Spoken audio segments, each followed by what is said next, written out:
How's everybody doing? My name is Anthony Brian Logan, and today we got to talk about the case of a 41-year-old black man by the name of Daniel Prude up there in Rochester, New York.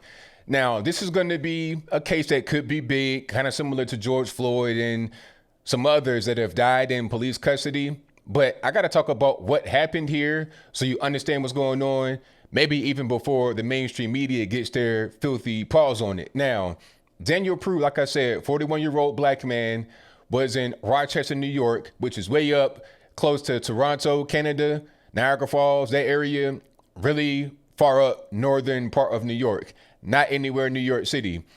He was up there from Chicago visiting his brother. I think his name is Joe. Now, Daniel had an issue with mental illness, according to his brother, and he was on drugs, according to the medical examiner. We'll talk about that in a minute. So he had some type of episode the night when his brother called the police on him. When the police arrived, Daniel's outside butt naked. Now, mind you, this happened on March 23rd in Rochester. Like I said, this is way up far, northern New York, almost Canada, close to Toronto, Ontario, Niagara Falls, that particular area, right? So it's snowing outside. It's a wet snow. It's not sticking to the ground, but it is snowing because it's cold in Rochester. But he's outside butt naked, behaving very erratically. Now, the police are trying to get him to calm down and relax. I do have video of that. I cannot play that here. It is on YouTube. The guy was naked and everything. It's censored, but still, it's a little bit much. If you want to see that in full, I'll link to that in the description box below. But anyway, the police are trying to get him to calm down. They're trying to restrain him. They're kind of trying to get him to chill. From what I saw, the police were so kind and were so nice. They gave him his humanity. They did not take that from him, knowing that he was probably on drugs and experiencing what they would call excited delirium, which is what was said by the medical examiner. We'll get to that in a minute. But they were trying to get him restrained, but he is acting really erratically, out of control. He's naked, squirming, just doing way too much. And then he says, hey, I have the virus, and he's spitting at the officers. This is March 23rd, right when the whole virus thing popped in a big way. Right when all the political things are going on, all the shutdowns are happening. New York's going through the shutdown. So that's a pretty serious claim for a guy who's butt naked, in the cold, in snow, in New York, and spitting. So what the officers did was put a spit guard on him. Now, the media have already put their spin on that particular part of the story. They said, oh, they put a white hood over the black man's head and they put him face down on the ground and they knelt on his back. Well, the spit guard is pretty protocol. That's not really a thing that's abnormal. And from what I saw in the video, and I could be wrong, there was at least one black cop that was there, but we'll move on from that. The spit guard is pretty protocol, and it's designed in the way where you can breathe still with the guard on. It's not a pillowcase or a plastic bag or anything like that.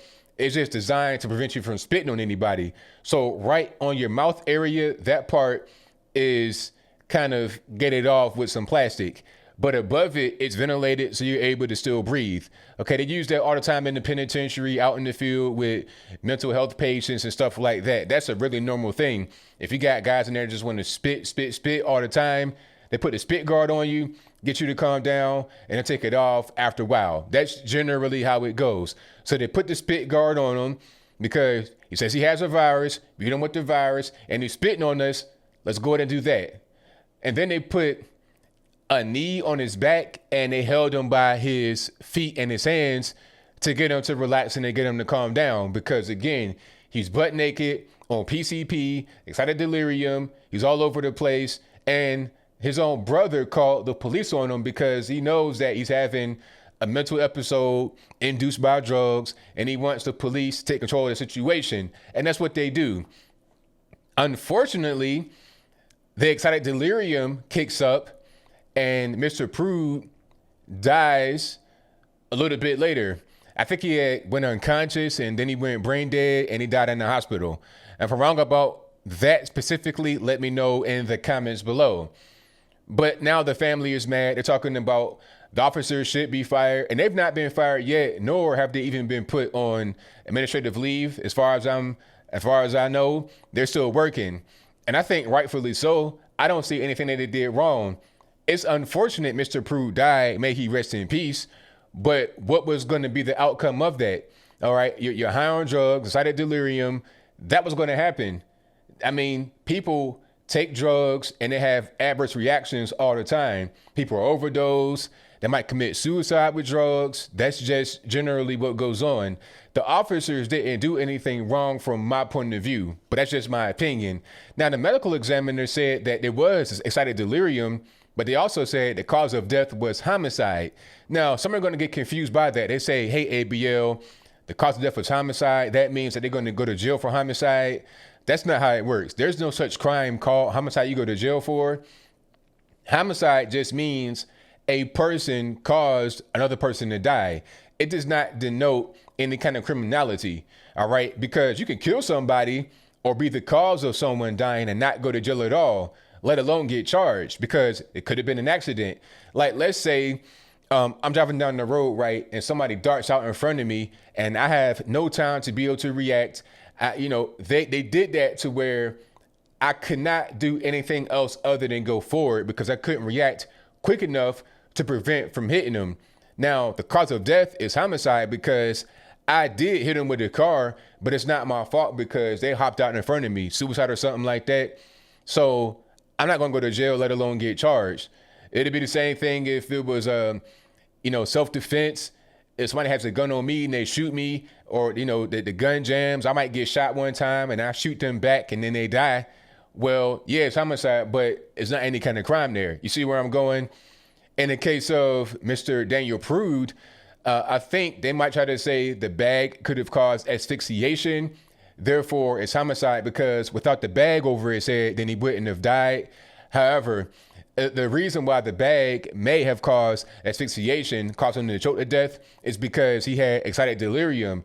He might have been biting on the bag, sucking on the bag to not be able to breathe. That's his fault. All right. If it were not for the fact that he was on drugs, experiencing the crazy reaction, then he would have been able to breathe in the mask. Like I said, the mask is designed for you to be able to breathe. That's just kind of how it is. Now they're saying that the mask on his face combined with the placing of his face into the pavement caused him to die. I don't really know anything about that. Like I said, this is a protocol thing. They have it out there in the field. They have it in the penitentiary. They've used it before. I think what really caused his death was the excited delirium from the PCP he had in his system. That the family are upset. They want officers to get fired. Hopefully there's no Black Lives Matter so-called protest out there in Rochester because they don't deserve that. People out there in the community, they don't deserve to have BLM come tear up their city, their town or whatever. So let's not have that happen. They're trying to compare it to George Floyd and other people. And I think George Floyd was similar, but again, the officers didn't do anything wrong from my point of view. The whole knee on the neck thing, that's not really what caused the death from what I've been able to see. I see two medical examiner reports. One says the knee did not cause the death. That came straight from Hennepin County out there in Minneapolis, Minnesota.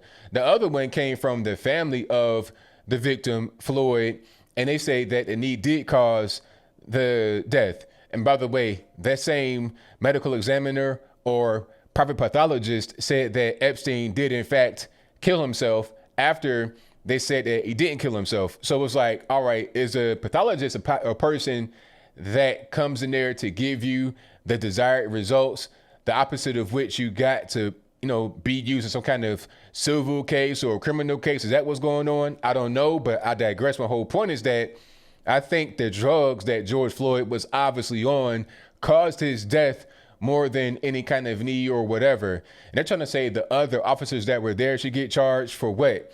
They didn't do anything, literally. They had the hands on his feet, maybe his hands, but it didn't cause his death. I think the drugs are the common denominator here. And the moral of the story as I close the video is that you shouldn't do drugs. How about that? If you don't want to pass away from excited delirium, if you don't want to be outside naked when it's snowing in New York, fighting with the officers, maybe don't do drugs. All right. Now, I may sound harsh when I say that, but I have an uncle that died from HIV/AIDS because he was on IV drugs. He was on heroin.